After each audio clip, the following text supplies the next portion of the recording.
Okay. Well, we'll just keep rolling.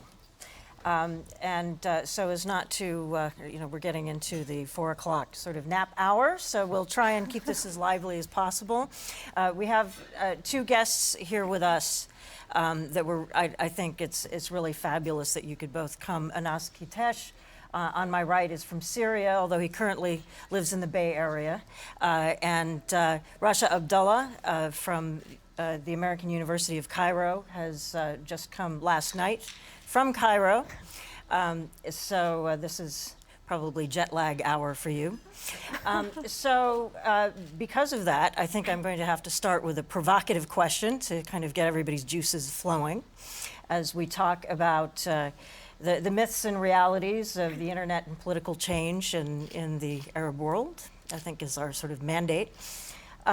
There was an assertion made in the first panel that people in Syria and Egypt and elsewhere should be insulted by some of what was said. So now we have, of course, an opportunity to ask people from those countries how they feel. So Rasha, I'm wondering if you could lead off. Were you insulted? Thank you for asking that, and thank you for having me here. Okay, and I hope my answer is not insulting to anybody, but I think what's really insulting is the potential use of the struggles in Egypt, or in Syria for that matter, for potentially supporting any act that might monitor or inhibit free speech. I think we're, in my country and in Syria and in the Arab world in general, we're currently fighting a very fierce fight for democracy and for freedom of speech. And for that to be used in any sense of the way to make it sound like it's okay in more democratic countries to sort of support milder forms of monitoring or blocking free speech in any manner, I think that's kind of insulting. And I'll be very pragmatic in my answer, and I'll tell you why this is bad for the Arab world and for the United States.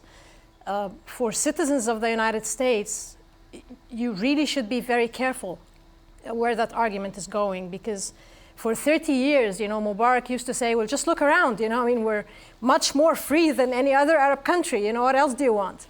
And so this looking at things, matters that have to do with freedom in a sort of relative manner, and sort of saying, we're much better than other countries, so just, be grateful for what you have. I think that's a very serious and a very dangerous argument to be made. Don't fall into that trap, because you'll be Egypt or Syria overnight. For citizens of the Arab world, it's equally dangerous, because again, our governments use it and say, well, if they're monitoring traffic in the United States, you don't want us to do it here? And so really, it ends up being a vicious circle of, people in repressive regimes in the Arab world and elsewhere saying, well, they're doing it in more democratic countries, so we're definitely okay of doing it. And people in democratic countries sort of using people in more repressive countries to say, well, look where they are, we're nowhere near that, so it's okay with where we are now. And it becomes a vicious circle. So I would really hope that Egypt or Syria or any other Arab country not be used to make that legitimate in any way, shape, or form.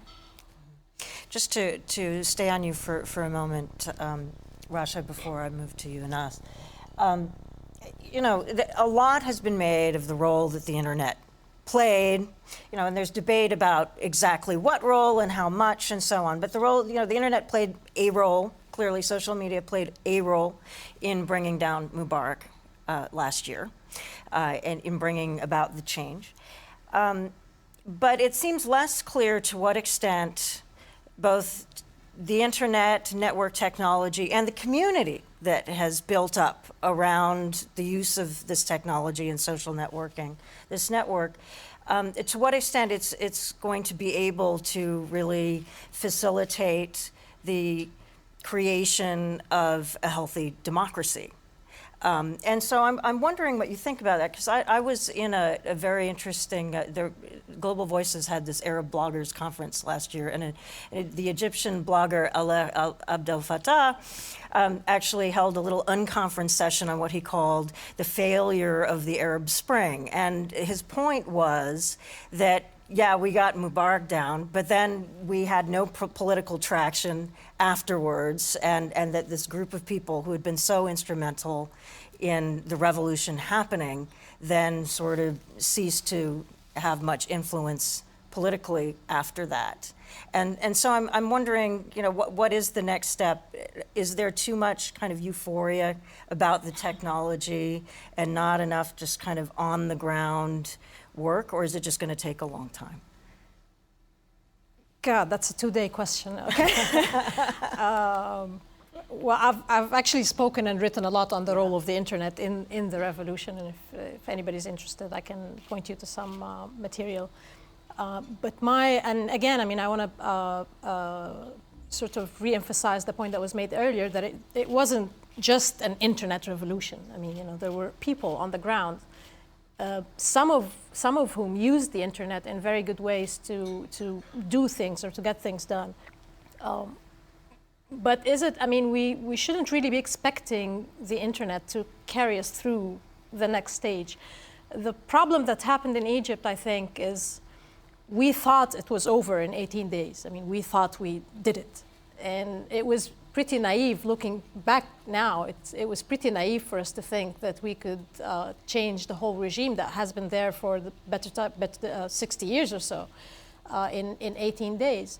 What's happened is we toppled the dictator, and I don't want that to become a minor accomplishment. I mean, that still remains a very major thing, because I think the most major accomplishment that happened is that really it has changed the psyche of the Egyptian individual. It has made the Egyptian individual capable of realizing that I can do things. I don't have to accept things that I don't like. If I stand up to my rights, I can force change. And that's no minor accomplishment. That's a very major accomplishment. We are, however, in a very sort of kindergarten stage of democracy. So we're kind of learning how to do this, and there's no one to teach us. We're learning by doing, and we're learning by trial and error.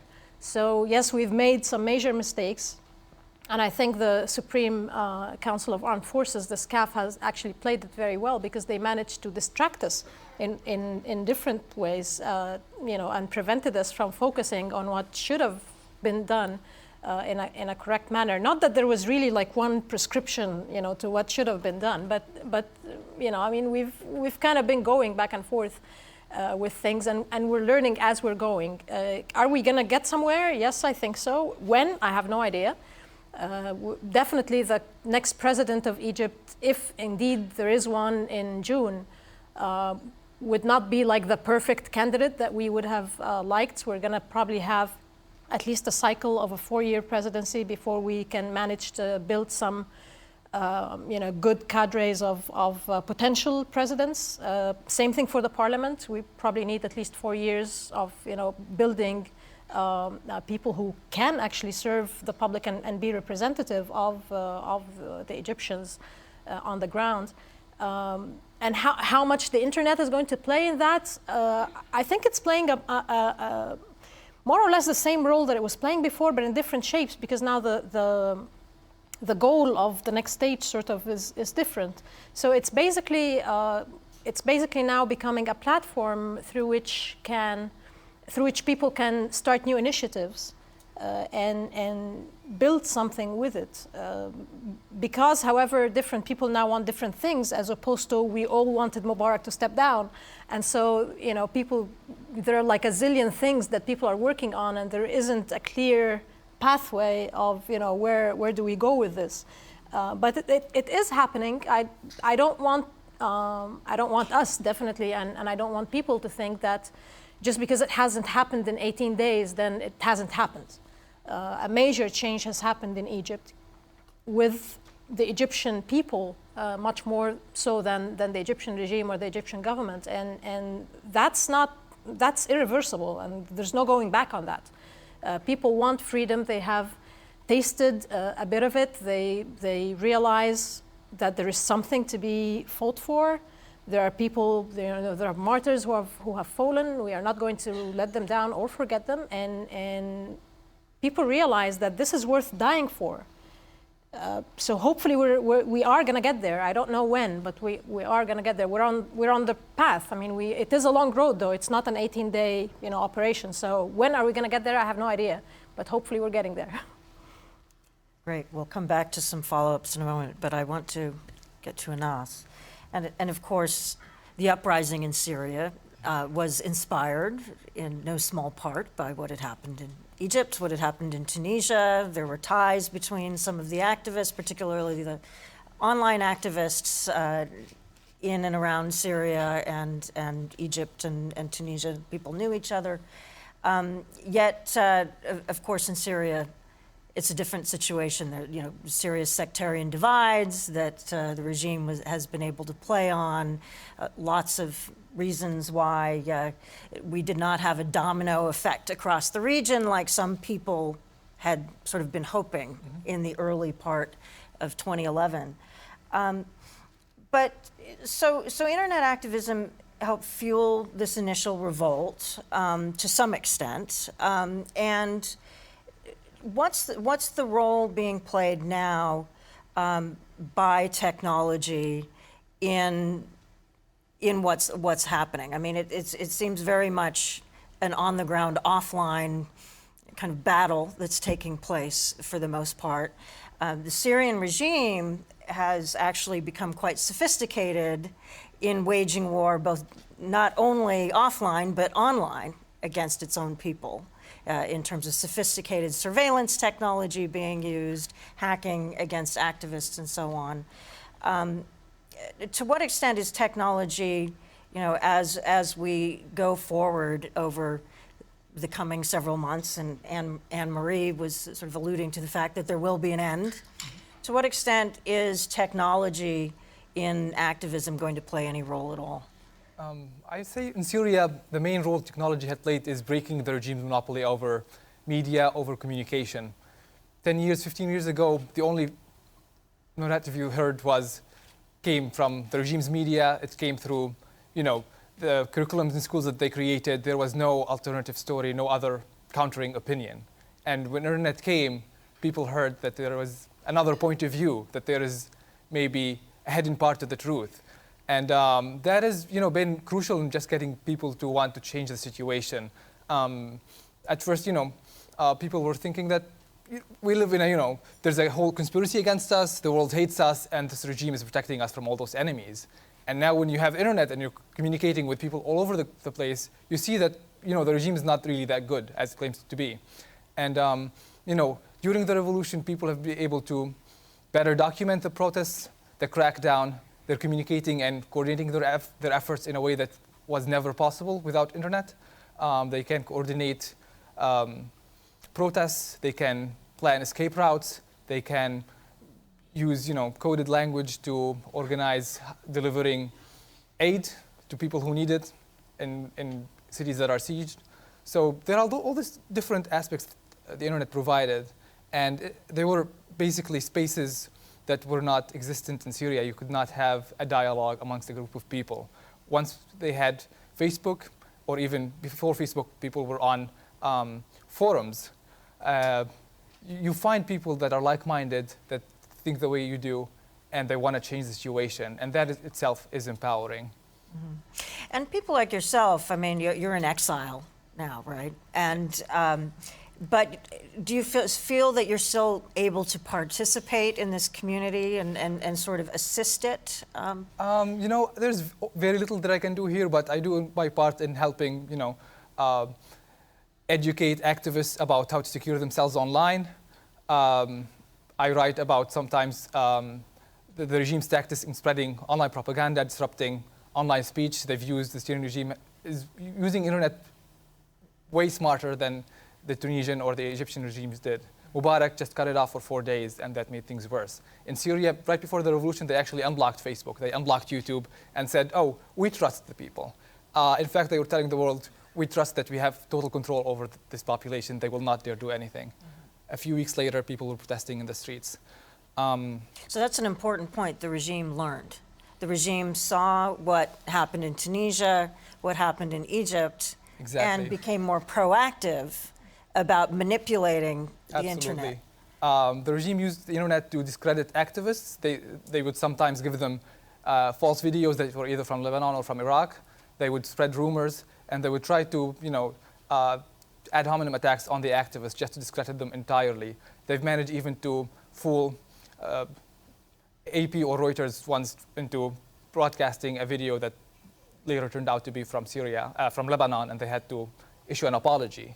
So they've been, They're passing it off as something out of social media.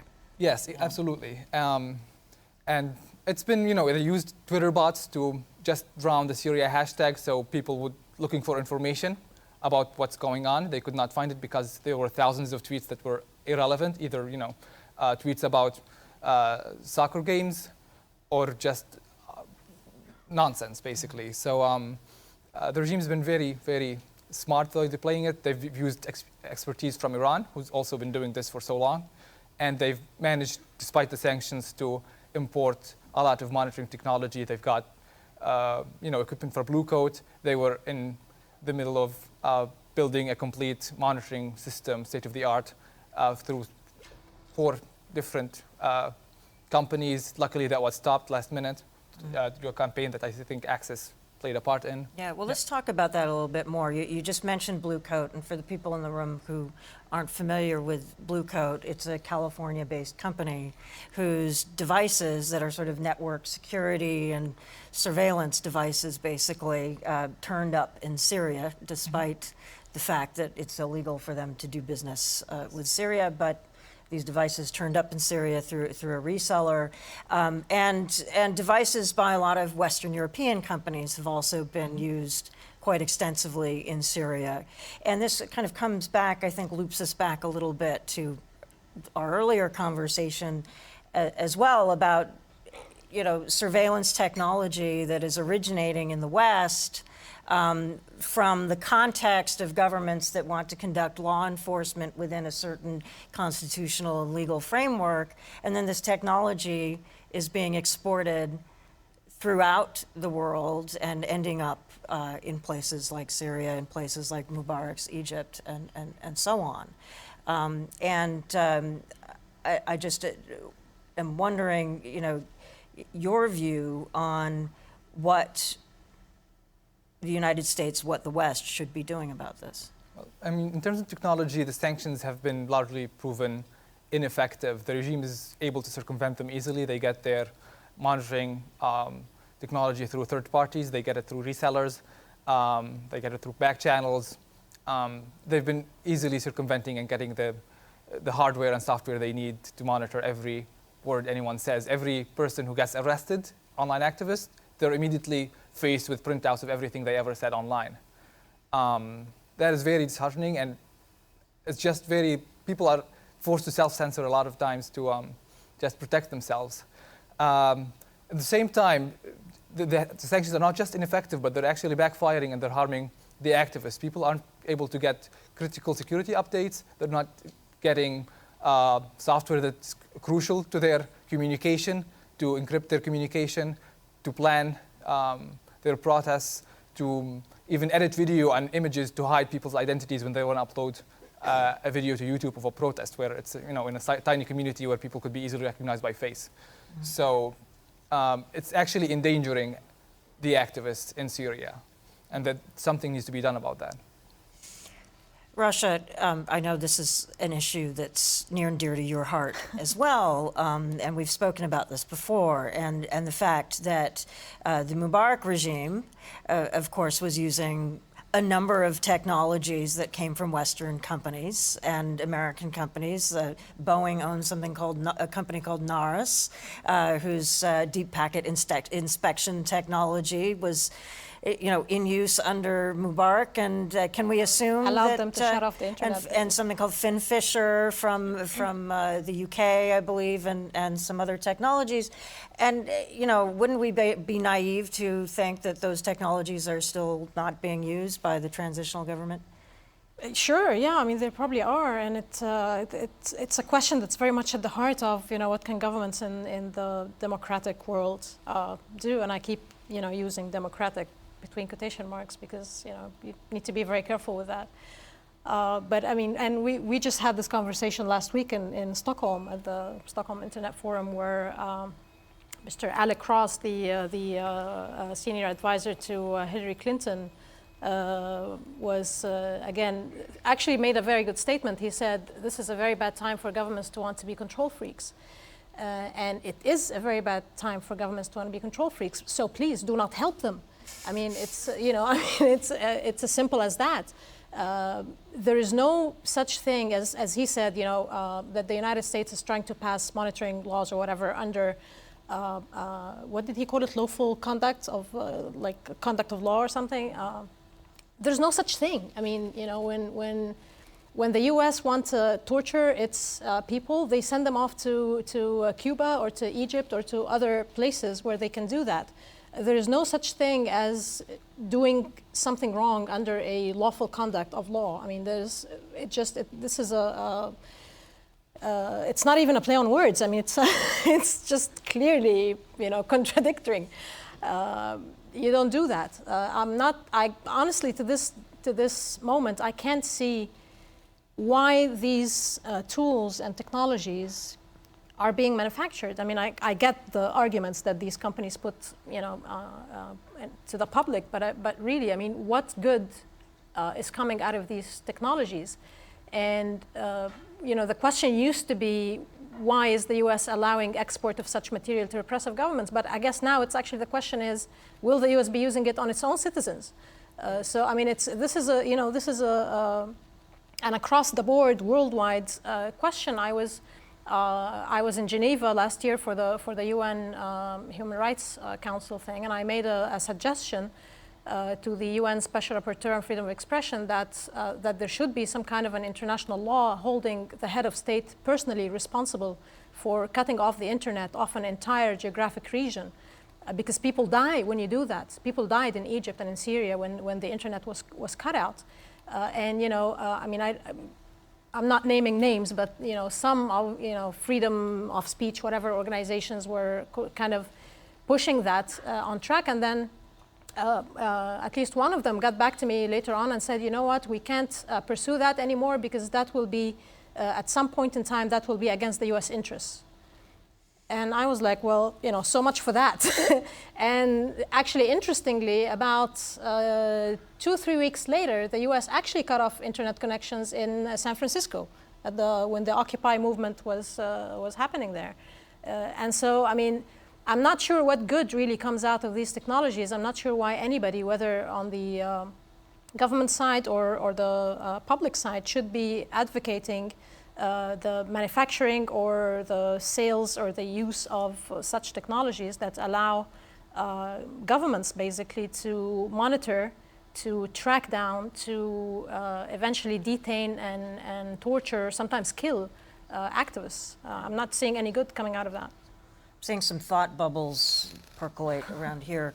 But I want to ask one more question, and then we'll see if we have time. I know that the time is short, but I think there's one question that's really important because, at the time of Egypt's transition right now, not only is Egypt trying to figure out how to set up its political system and its constitutional system, but there's an issue of the networks themselves. And whoever is controlling the networks right now, if they have unaccountable ability to censor and surveil, and the current parliament, I understand there are people proposing new censorship provisions as well.